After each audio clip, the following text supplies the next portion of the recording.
In today's video, I'm going to show you some cool lighting tricks to do some awesome Halloween dead shots.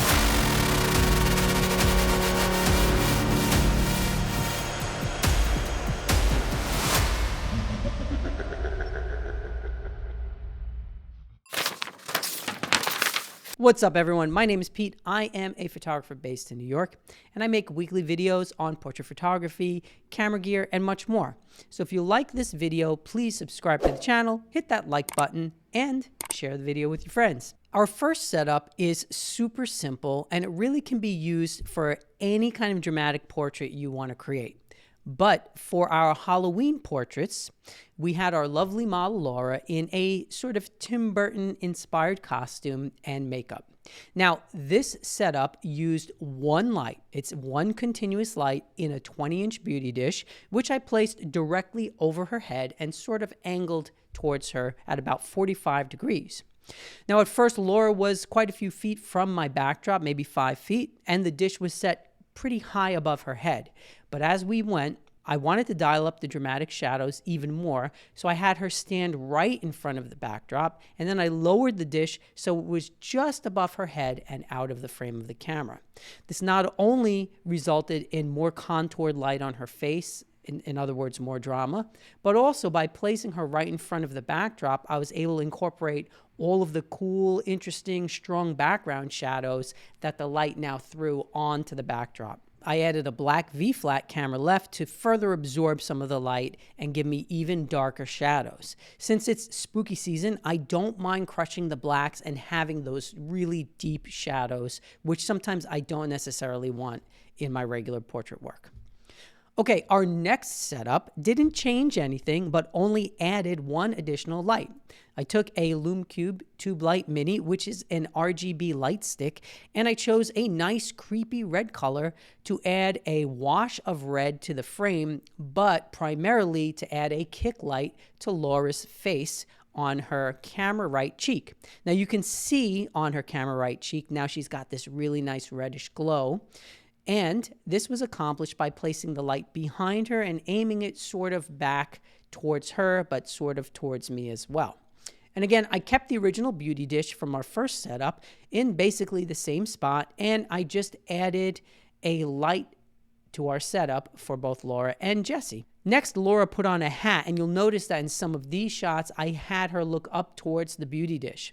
Now, this was because I wanted to get some of the light under the brim of the hat and into her eyes. Although with spooky Halloween inspired portraits, having the eyes in shadow is totally cool as well. So I made sure I got a variety of both. Our third setup used those same two lights, although for these shots, I changed the 20-inch beauty dish and I opted for a really small reflector, which is actually the one that comes in the box with my Nanlite FS300, which was the key light for this shoot.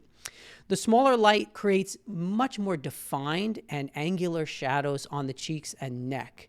And so the resulting light is harsher, which is perfect for our creepy portrait vibe.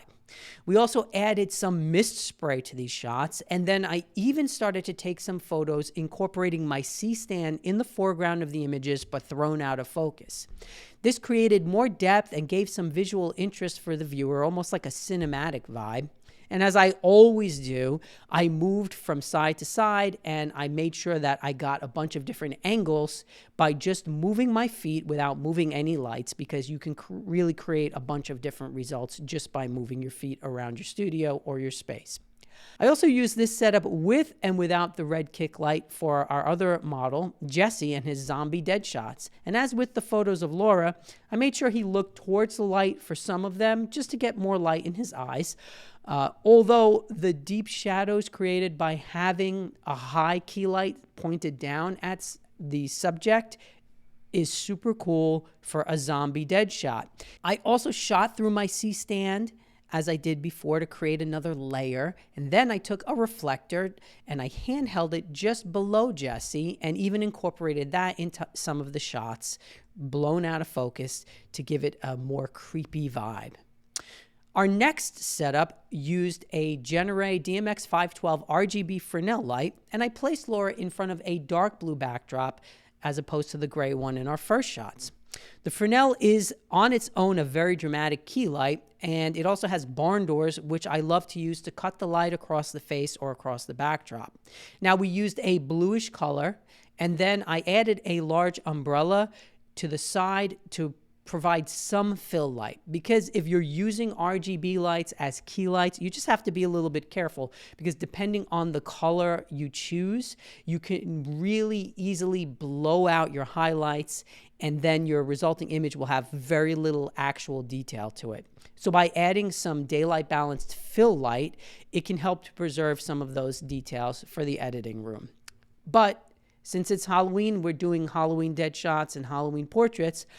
I wasn't too worried about shadow detail in all of the images, so eventually I just took the fill light away and used the one Genere Fresnel light, now dialed into a blue color, and we got some really interesting and fun results. Now you can see that the image is really almost one-dimensional in the highlights and the shadows, but that works for this kind of a look, and it was what I was going for, and I really think the results are pretty cool. In our final light setup for Laura and zombie guitarist Jesse, I used the barn doors of the Genere light to cut a streak of light across my backdrop, and then I used for Laura's shots the same small key light from our previous look, and for Jesse's shots I used a large umbrella off to the side as the key light and heavily feathered it. Like some of our previous setups, we were only using 2 lights. So it's not incredibly complex in that sense. You don't need 4, 5, or 6 lights. But the challenge is to figure out the best placement of the lights to get the results you want. And understanding this really just comes with a lot of time, a lot of experimenting, and just having a lot of fun with it. Well, I hope you enjoyed this Halloween-inspired video. All of the lighting setups I used here can be used for any kind of portraiture, so don't be afraid to give it a try yourself. You don't need makeup for Halloween, but it does make it super fun and cool. And I will link all the gear I used in the video below. And special thanks to my partners at B&H for all of their support. I would also like to thank my models, Laura and Jesse, as well as Victoria, my amazing makeup artist, and Will from Pineapple Shirt Productions, who filmed the B-roll for this video, which is why it looks awesome and much better than my typical B-roll. I'm going to have their Instagrams also linked below. And here's wishing you all a happy, safe, and fun Halloween. Peace.